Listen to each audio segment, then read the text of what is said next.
Cool. Thank you. I'd like to thank the organizers for inviting me. And as the organizer, Julie was saying that we're very interested in using human stem cells in conjunction with bioengineering tools, in particular microfluidics, to build what we call models of human embryos and organs. So why we're interested in building models of human embryos? Well, there's a very good reason for it. In fact, studying human development is very essential for advancing biomedical science and also reproductive medicine. But it turns out studying early human development is very, very challenging, it turns out. And so panel A here give you a very good example here. In fact, this is a human blastocyst, is a pre-implantation human embryo attaching itself to the maternal uterus, setting the stage for implantation. And you can see from the scale bar here, and the human embryo at this stage is very, very small, about 100 micron in diameter, containing about 250 cells. You can also imagine once this entity implant itself into the maternal uterus, effectively it becomes invisible for observation, not to mention for studies. But it also turns out early human development, during early human development, this is the critical stage. And for example, there's a lot of clinical data suggesting that early human implantation, they're prone for pregnancy failures. And you can see panel B here, and 60% of the pregnancy will fail during the first 14 days after conception. And also the first few weeks from week 4 up to week 8. And a lot of major structural birth defects will happen in this early phases of human development. So now given the challenges and for studying human development and also the critical importance for studying human development, we ask what if we could create faithful human embryo and organ models using stem cells in a culture dish, and could these models serve as useful experimental tools for us to uncover fundamental mechanisms underlying human development, physiology, and disease? So in my lab, we're very motivated to bridge the gap between engineering and biology to advance human developmental biology. And our approach is to build faithful models of human embryos and organs using stem cells. So as you know, in fact, I think Marcia gave a great almost introduction about the early phases of development. You have a fertilized egg in natural development. This fertilized egg will basically is the player.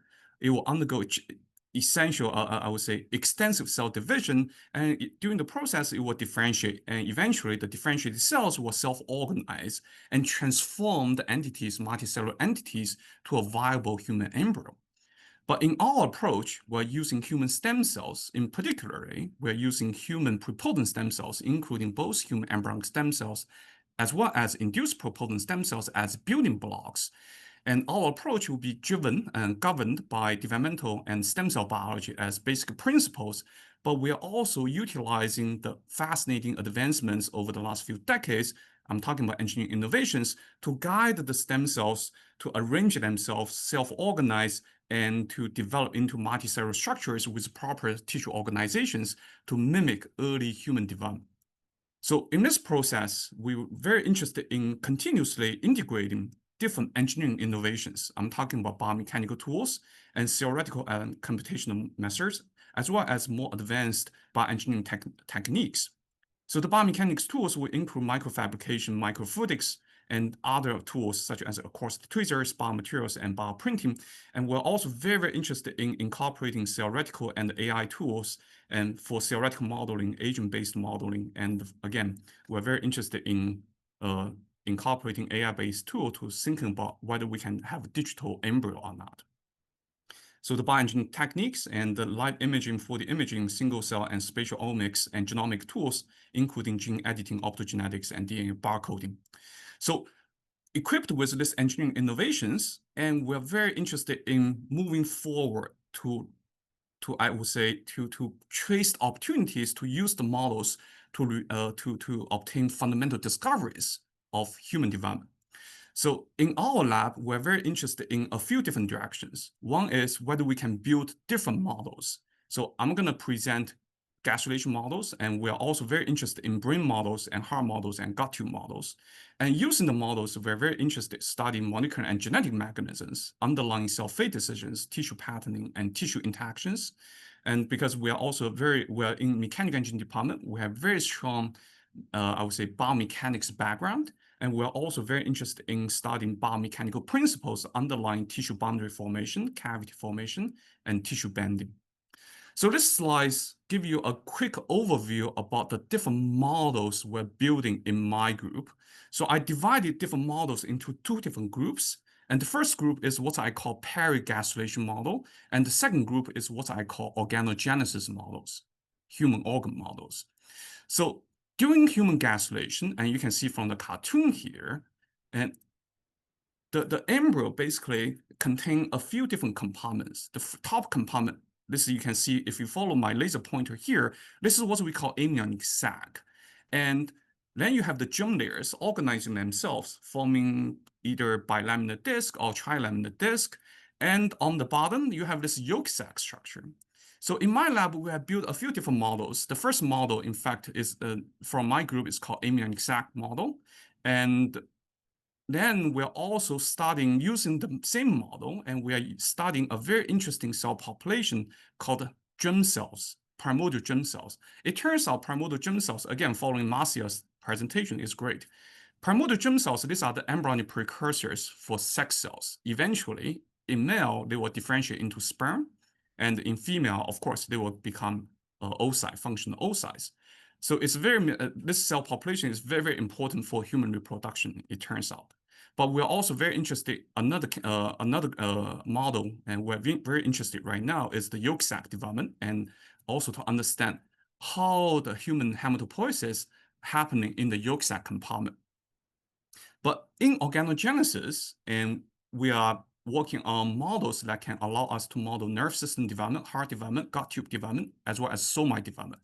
So for the sake of time, and again, we only have 25 minutes, I will try to wrap up my presentation within 25 minutes. I'll really just spend some time to touch on our amniotic sac model. And because this is has been published, and we have been working in this space for quite a few years now, and it's also a great example to highlight how we can bring in microfluidic systems to make the model much, much more controllable, scalable, and also useful for mechanistic studies. So then the rest of my talk, I will also highlight our recent work in the nerve using microfluidic tools to make the nerve system modeling much, much more robust and efficient. And I should highlight, I should mention that our amniotic sac model is the first 3D human embryo model that have ever been reported in the field. And also our nerve system, the microfluidic neural tube model, is also considered as the first complete neural tube model in the field. And many of the models, we have already published quite a few papers in different domains. And if you're interested, you can go to you can read our our publications. And of course, feel free to reach out to me if you have questions about the projects that I don't get a chance to talk about today. So as I mentioned, the amniotic sac develops soon after implantation. This is the implanting human. If you follow the laser pointer, this is the implanting, this is the cartoon highlighting the implanting human embryo. You can see there's pluripotent epiblast cells surrounded by some extraembryonic lineages. Soon after implantation, and you can see the epiblast compartment will open a cavity, and soon after, this compartment will undergo symmetry breaking. The cells on the top will differentiate into amnion cells, while the cells as the other side will remain pluripotent, will undergo gastrulation soon after. So amnion cells are also important because these are the embryonic precursors eventually will become amnion membrane. And amnion membrane, as you know, is a very important protective layer and protecting the developing fetus. And the bottom images here highlighting the corresponding sectional images as the corresponding stages in the human embryo. You can see the epiblast cells, and soon after, it becomes a bipolar structure, and you can see the cells on top become very, very squamous, and these flattened squamous cells, these are the amnion cells. There's a cavity here, and this is the pluripotent epiblast cells. So I had this very talented former PhD student who is now associate professor at Tsinghua University. So back in 2017, we made some very fascinating observations. So when we culture human pluripotent stem cells in some conventional 3D culture, and you can see from the videos here, the cells will just self-organize. They will open a cavity and soon after they break symmetry. And with the cells on one side become squamous. The videos are replaying now. You can see cavity formation here. And soon after, if you watch very closely, the cells on the top, they become squamous and flattened. And in fact, it turns out they are differentiating, a portion of the structure differentiate into amnion-like cells. But a subset of these cell clusters will even exhibit additional developmental features, suggesting that we are also observing gastrulation-like events. And now you can see that after cavity formation and symmetry breaking, let's just watch the second video here. So there's cavity formation here, and soon after, you see the cells on this side become squamous and flattened. But what is most exciting in this video is that the cells as the other side, this side, they start to delaminate. And it turns out the cells are undergoing what we consider as gastrulation-like events. But of course, we were using conventional 3D culture, and the efficiency is somewhat low, less than 10%. So we decided to bring in our microfluidics expertise. So I had another formal postdoc, and Dr. Yi Zhen, who is now an assistant professor at Syracuse University. So he decided to build a very simple microfluidic system. It turns out only simple microfluidic systems are most useful for many biological applications, particularly when you work with cells. So this is just a very simple schematic, and it contains 3 different channels. So the microfluidic system basically allows us to trap clusters of human pluripotent stem cells as prescribed locations. And this microfluidic system will also allow us to superimpose different morphogen signals and to break symmetry, to control the symmetry breaking events in the cell clusters. So if you follow the images here, you can see at the beginning, we have different cell clusters located and forming in different pockets within the device. And soon after, because we can impose different morphogen signals, chemical signals, that allow us to drive symmetry breaking and control the dynamics development of the cell structures. So you see cavity formation, and soon after, you see the cells on top in the video, they become squamous and flattened.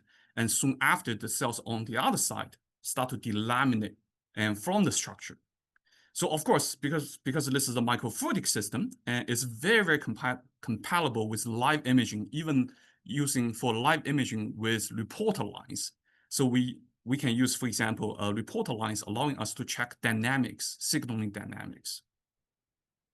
So of course, I only got another 5-10 minutes to highlight the important direction area we're working on to model organogenesis.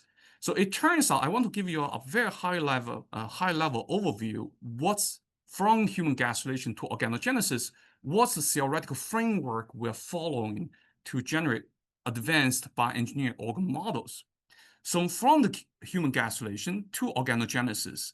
So after gastrulation, you have different germ layers. We're talking about ectoderm, mesoderm, endoderm. Each germ layer will be responsible for certain major organ formation. So through classic developmental biology studies, we already know that such organogenesis events involving different germ layers, they are very autonomous, involving intrinsic self-organization, and such developmental events are also modular. So for example, ectoderm will give rise to neural tube, endoderm will give rise to a gut tube, and mesoderm will form structures, including human heart. So if I form from an engineering perspective, a very high level perspective about early organogenesis, and this is a very simple script followed by different organ systems. So you have you have a sheet of naive precursor cells. Somehow they undergo morphogenesis from an intricate 3-dimensional structure. During this process, they will perceive inductive signals, and they will form patterned structures with different regions exhibit, I would say, be assigned with different regional properties, being constrained by gene regulatory network, and those regions will become organ primordial. So if you apply this script to central nervous system, so the sheet of ectoderm cells will become the neural tube, and under the induction, along the neural tube, they will be patterned into forebrain, midbrain, hindbrain, and spinal cord. And then, of course, under the constraint of the gene regulatory network, and the different regions will undergo neurogenesis, and they will differentiate. The different type of neurons will differentiate. And of course, you can apply the same script to the gut tube system. All right, long story short, I had this very talented postdoc who now is an assistant professor at Cincinnati Children's Hospital now and leading his own group. So we decided to build a human neural tube model using microfluidic systems. So if you take a look of the human embryo as a stage when the human neural tube just become closed. So this is the real human embryo. The side view of the embryo from head to tail is about 4 millimeters in length. This is the cross-sectional view of the neural tube, and you can see the neural canal in the center. And this is the spinal cord, and about 200 micron in diameter, flanked by somite. So also, from the classic developmental biology studies, we already know that after formation of the neural tube, they will start to perceive, I would say, during the formation, they perceive inductive signals. And I'm talking about caudalized signals involving FGFA, Wnt, and retinoic acid. And such morphogen gradients along the length of the tube will pattern the neural tube into forebrain, midbrain, hindbrain, and spinal cord. At the same time, we also have epidermis on the top of the neural tube and notochord on the bottom of the neural tube. They will also secrete morphogen signals such as BMP and Sony hedgehog, and these morphogen signals are perpendicular to the neural tube. So they are important for what we consider as dorsal ventral patterning of the neural tube. So to mimic these events, and we decided to build a microfluidic system and allowing us to, and the protocol will involve, I would say, we're going to generate human pluripotent stem cell colonies with defined geometry, and we already know that under constraints, geometric constraints, the human pluripotent stem cell colonies will self-organize from a tubular structure. And what if the microfluidic system allows us to superimpose morphogen gradients either along the length of the tube or otherwise perpendicular to a tube? So of course, we build microfluidic systems and allow us to do so. And you can see this is the schematic, and we'll just generate a tubular structure in the center of the microfluidic system. So along the length of the tube, we can superimpose morphogen gradients because we can add soluble factors into different reservoirs connecting the channel. And of course, similarly, we can also add the dorsalizing factors and ventralizing factors so to establish morphogen signals perpendicular to the tube. Just to highlight, I will just go through the videos very quickly now. I think we're running out of time now. So you can see that this video captures synchronized development of 6 different cell colonies within the same device. And you can see that the cells, human pluripotent stem cells, they will self-organize, develop into tubular structures. Eventually, each structure will contain a single continuous lumen along the entire structure. So the microfluidic system, the model is very, very compatible with live imaging as well. And we can even start to extract single cell level dynamics. And you can see this live imaging capture this cell line basically and allow us to tag the cell membrane as well as the cell nucleus. And this is the zoom in view. And you can see we can even see the division of the cells. And you can see if you watch very carefully, there's a classic what we call interkinetic nuclear migration, with the cell division happening only as the lumen near the cavity. You can see the cell division only happen as the cavity, near the cavity. Moving forward, so now we can superimpose morphogen gradients now, and we're adding FGFA, Wnt agonist, chiron, and retinoic acid into one of the reservoirs, so that allowing us to establish morphogen gradients, in this case, along the length of the structure. And after a few days, we can immunostain the structures for OTX2 and Hox genes. And OTX2, it turns out, is a marker for forebrain and midbrain, and Hox genes are known important transcription factors, and I would say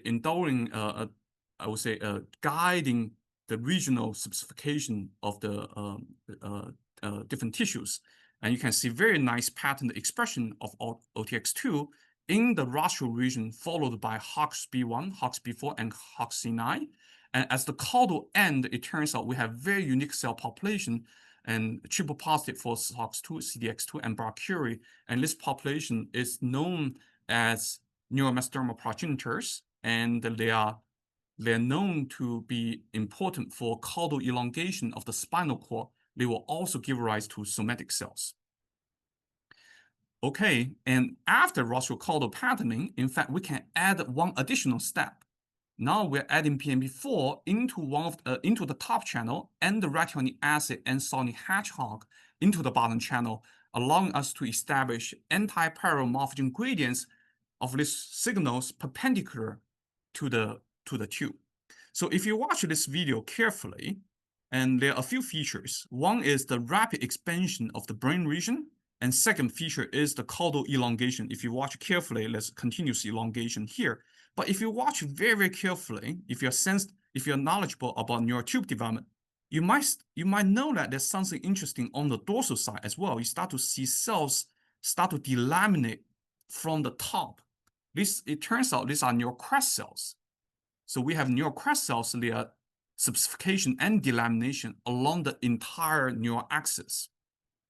All right, of course, then we can section the tissues to really more carefully examine the pattern of gene expression as canonical markers associated with canonical features associated with spinal cord division, specification, and the forebrain development. And you can see that in the spinal cord region, and we have SOX10 neural crest cells delaminating from the structure and followed by PAX3, OLIC2, NKX2.2, and FOXA2, aligned very well along the DV axis, dorsal ventral axis, in the forebrain region, and you can also see PAX6 in the dorsal region, followed by DLX2 and NKX2.1 in the ventral region. And these are canonical markers for dorsal ventral pattern of forebrain region. But of course, I don't want to bore you with the single-cell sequencing data. We can collect the tissues and then send the cells and for downstream single-cell sequencing, and of course, allowing us to examine, and I would say, different cell types and examine their transcriptome signature, and more importantly, and we can compare the transcriptome signatures from different cell populations and examine their similarities to existing human and monkey neural tube transcriptome dataset, and to examine the transcriptome similarities. All right, this is my last slides, and I'm happy that I'm able to wrap up my presentation within 30 minutes, and we can talk afterwards if you have questions. So again, I want to highlight the utilities of such models for mechanistic studies. And in this case, I just want to use one example, and we are doing live imaging to trace lineage dynamics. So as I mentioned, that there's a very important cell population called neuromesodermal progenitors. They're at the caudal end of the spinal cord. And this population is known to be important for caudal elongation of the spinal cord, as well as they will give rise to somatic cells. So it turns out this population, this is the only population will ever express brachyury, and the gene name is TBXT. So to track the lineage development of this population, we developed a Cree line. So you can see that this is a Cree-responsive Z-screen cassette knocked into AAVS locus. The Cree expression is driven by TBXT. So we have this Cree-LOXP system. So now you can see that we can perform live imaging. So by monitoring GAP or Z-screen positive cells, and you can see this population will pop out as the caudal end of this structure. And you can see the progenies, the continuous differentiation, and the progenies of this population will contribute to the elongation of this structure. But more importantly, we also observe that the progenies of this population, you can see they start to delaminate from the dorsal side of the structure, means that they're contributing to the trunk spinal cord, trunk neural crest development. They're giving rise to trunk neural crest cells now.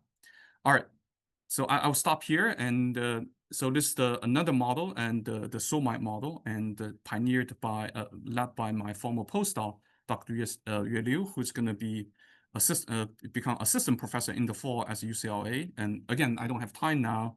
Let me just move forward, wrap up my presentation. So this is the alumni from my group, and this is my current group, the funding resources, and wonderful, wonderful collaborators, and who have been working with us on different aspects of my research program. So with that, and thank you very much for your attention.